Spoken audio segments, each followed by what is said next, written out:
Hello, good humans. My name is Amanda, and welcome back to Self. On this podcast, I share ideas, experiences, and to have conversations to explore the self. By developing our own self-awareness, we can better show up for ourselves and those around us, and hopefully all live happier and healthier lives. Welcome to 2024, and please accept my sincerest apologies for being a bit behind these last few weeks on the episodes. I know it's been a minute since we last spoke, and for that I am very sorry. So today's episode is just a little catch up. I am keen to let you know about what's been going on in my life and my journey and exploration of self for the last few weeks. It's been a bit of a wild roller coaster ride with lots of things changing. Quite fun and also very stressful.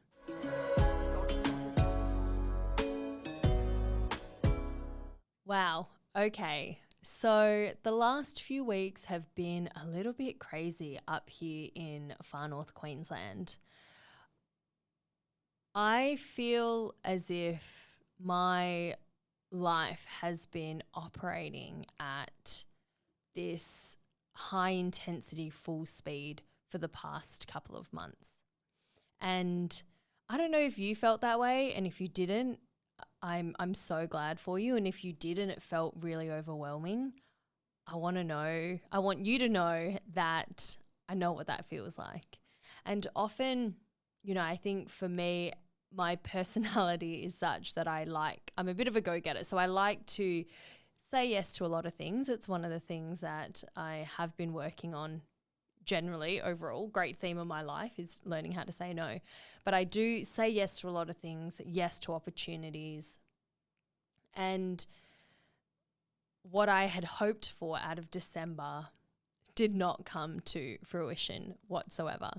So at the start of the month, I had a freediving competition, which meant I was also helping to organise this with David, my partner, and I was also competing. So there was a bit on training for it, and come to the comp, it was awesome. We had a lot of good mates come up for it and compete. It was so great.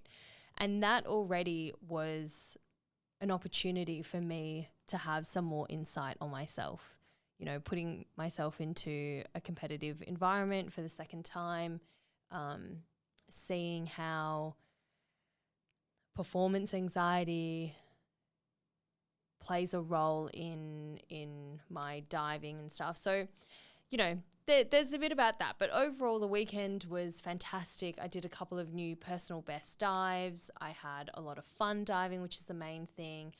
And in the months leading up to the comp, David and I were like, after the competition, we have a week to unwind, to spend a bit of time together, just to let everything digest and sit before we were due to fly out to the Gold Coast to spend Christmas with his family.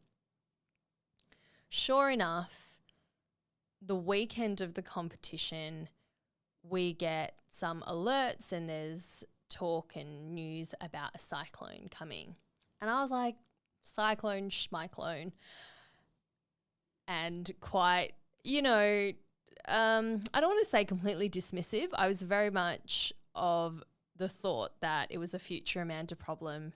I didn't have, in truth, I didn't have the capacity to consider everything thoughtfully in that moment. And I was like, okay, well, there's a few more days for that. So once the comp's over, then I can give it some time and space to think about it. So sure enough, Monday comes in and we are straight into cyclone prep.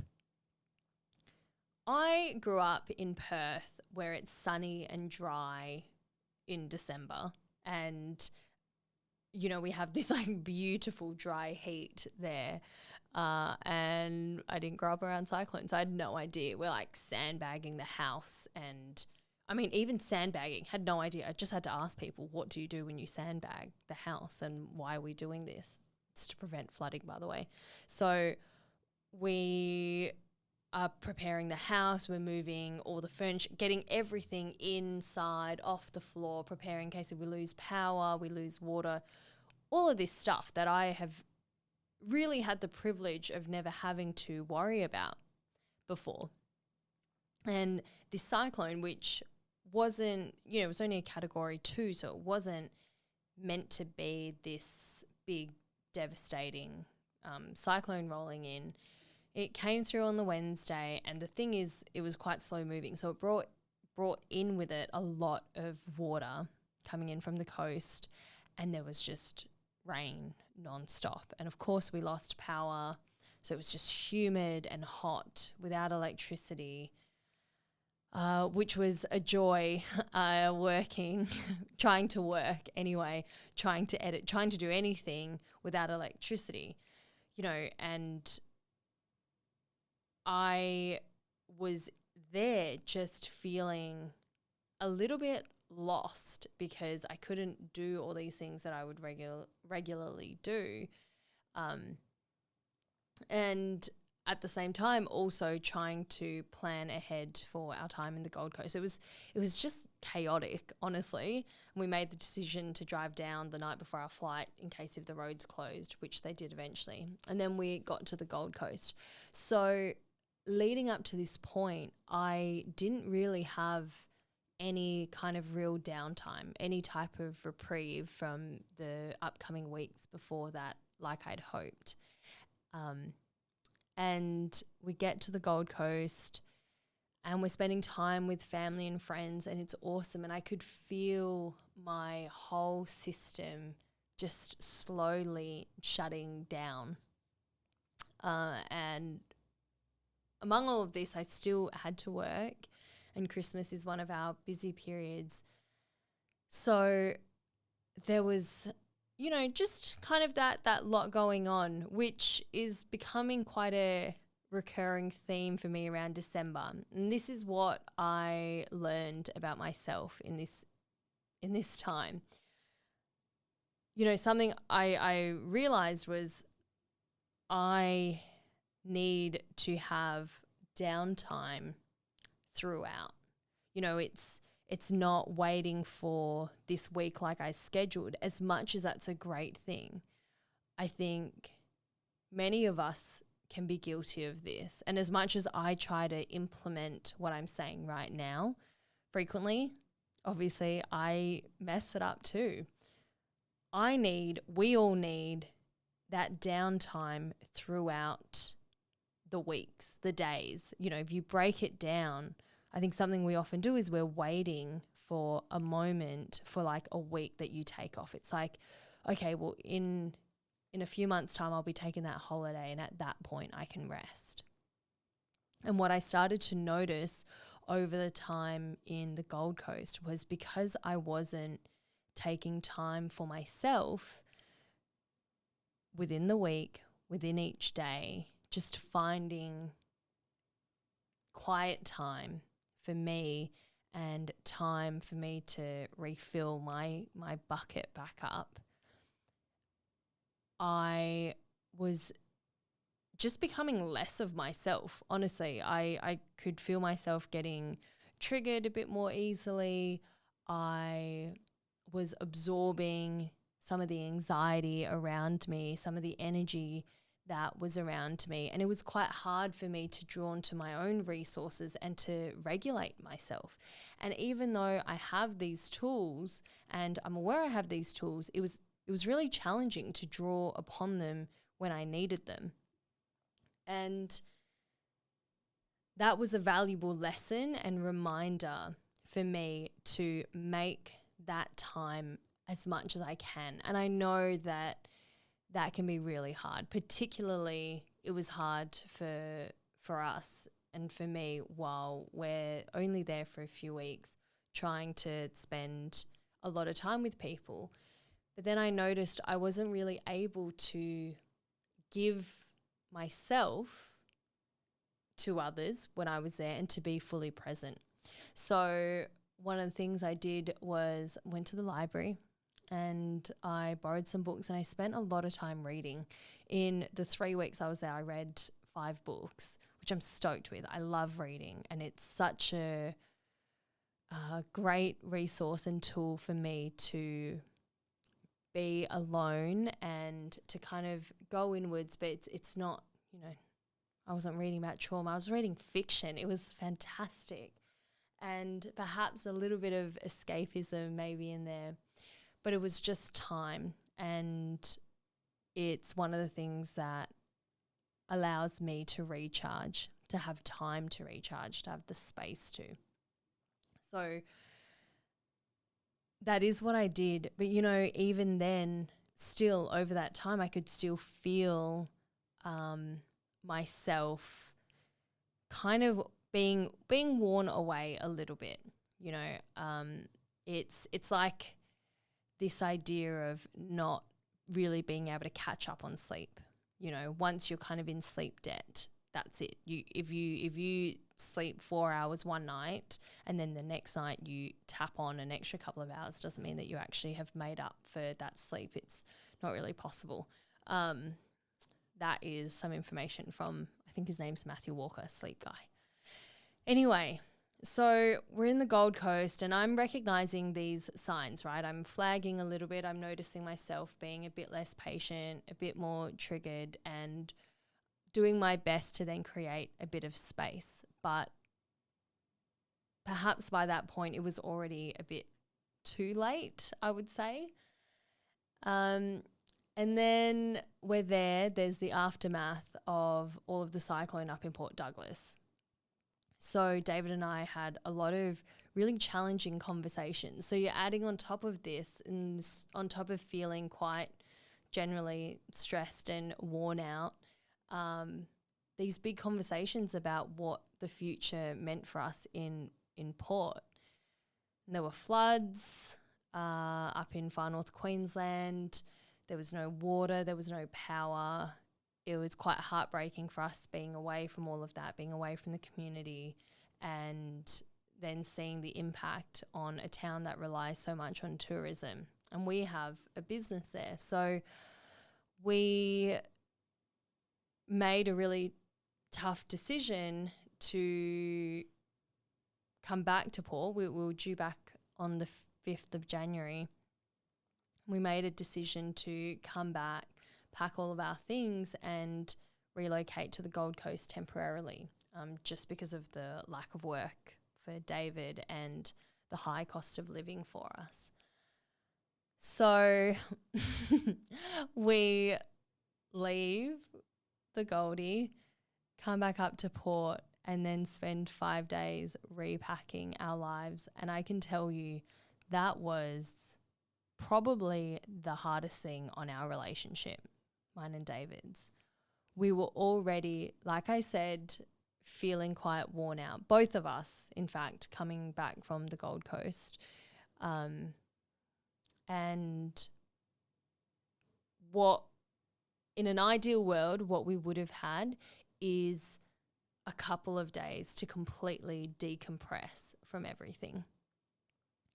And sometimes in life you don't get that time that you want. We had a few days to pack everything and to move out because I've got a flight to Japan next week and David's going to drive down. And so we had a lot of conversations in these few days about the impact that this was having on each of us individually, the impact on our mental health, the stress that it was causing us, and whether or not it's worth it.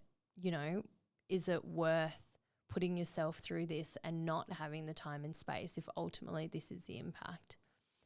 And so again, we tried. We were creating some time and space here and there, but it was still just quite chaotic and quite frantic.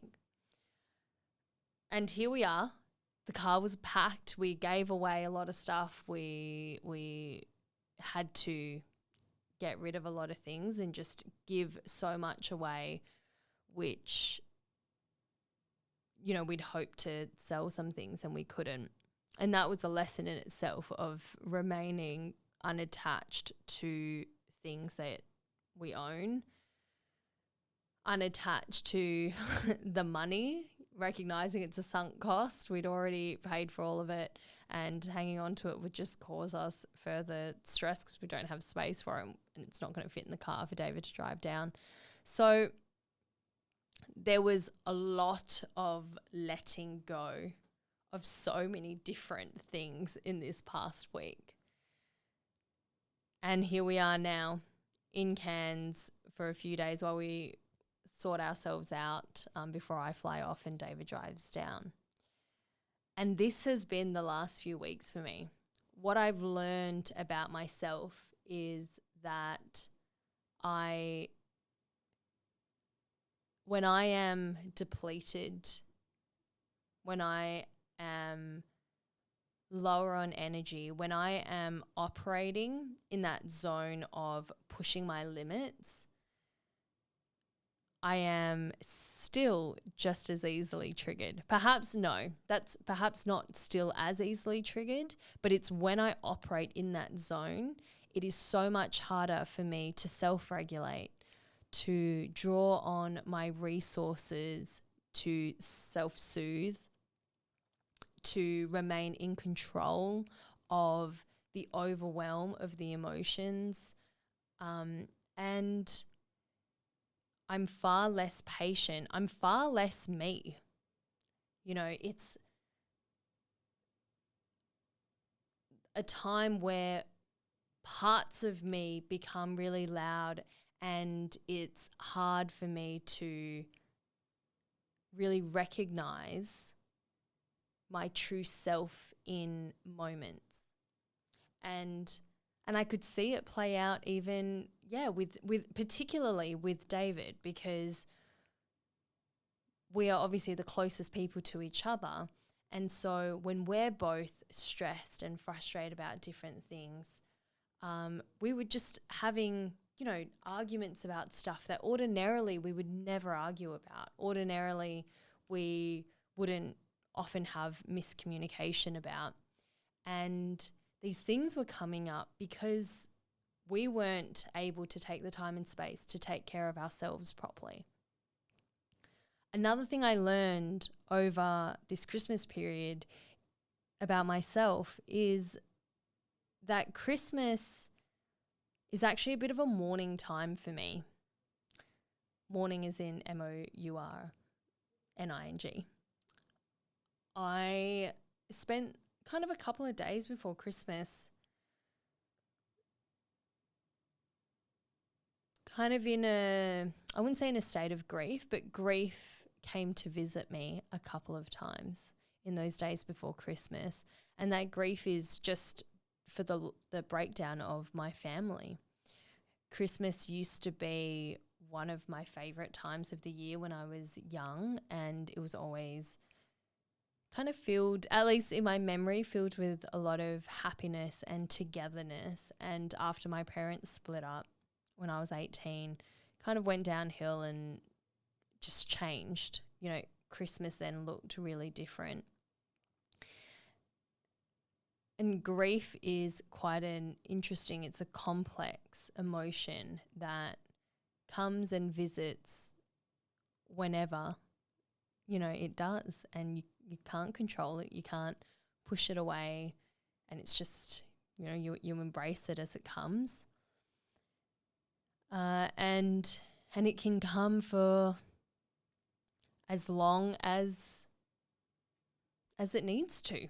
That I don't think that there's necessarily a time limit on grief, or that it's wrong or right to kind of grieve throughout life. Like my parents split up 15 years ago, and I believe that it was ultimately a good thing. But that grief for the breakdown of my family and not having that togetherness as a family unit, I rarely feel it except for around Christmas. And so, that's something that I've actually recognized in the past few years. And what I remembered this year is, hey, if this is something that kind of shows up each year, that perhaps it's important for me to create time and space for myself around that, knowing that that's a more challenging time and not filling it with so many things.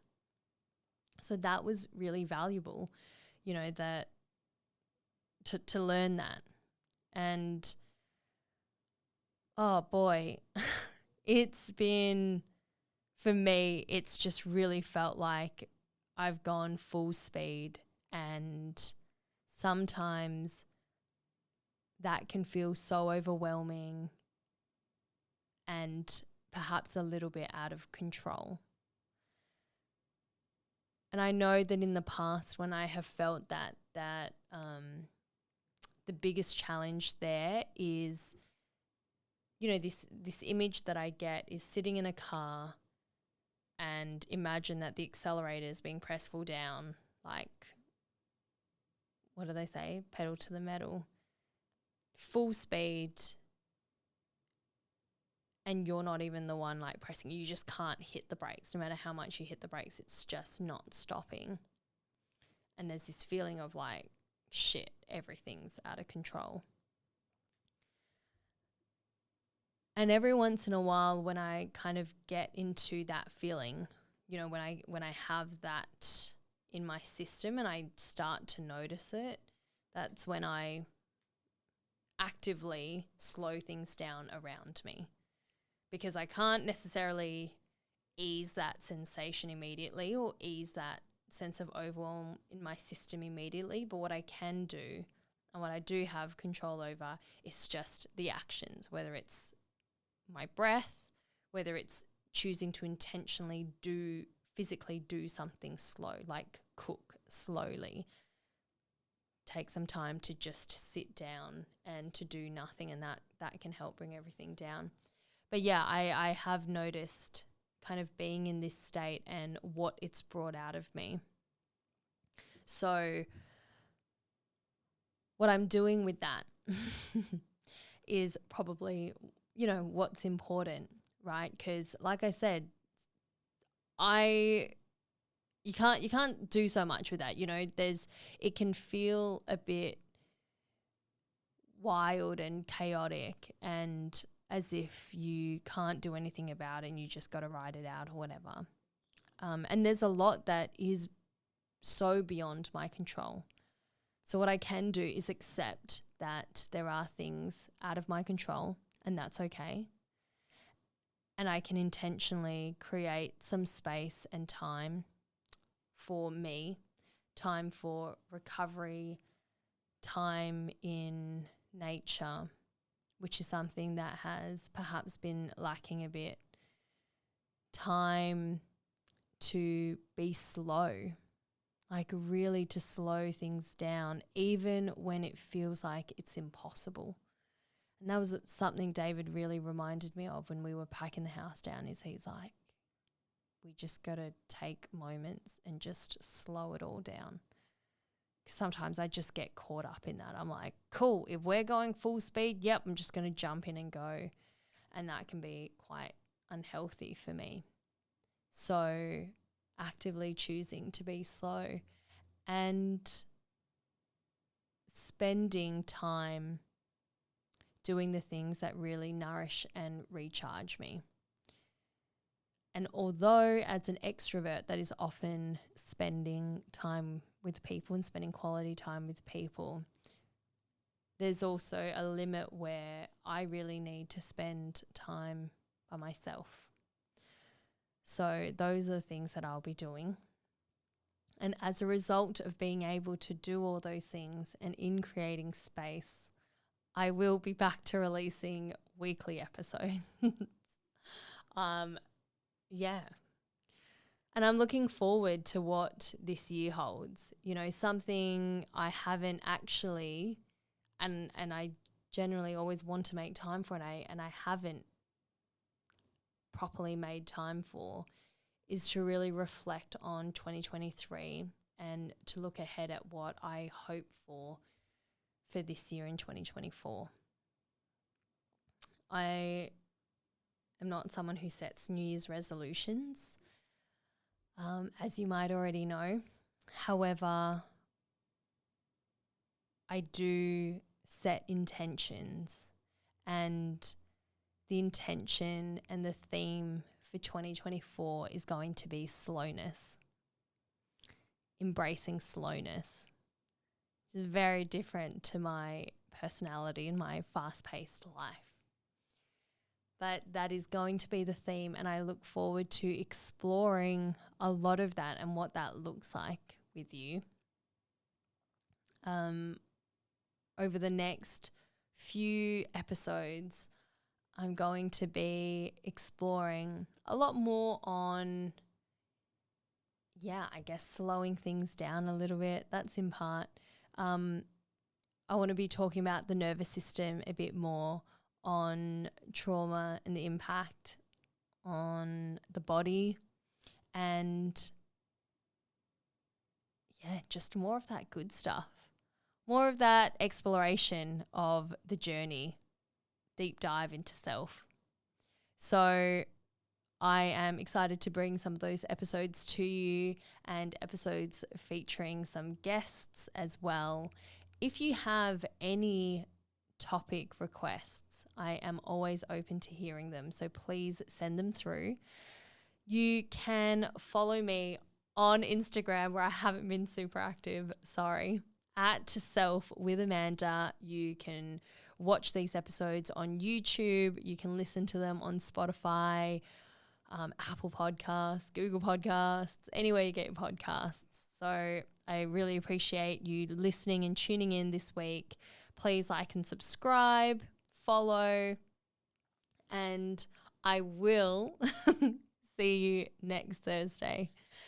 Thank you, and bye.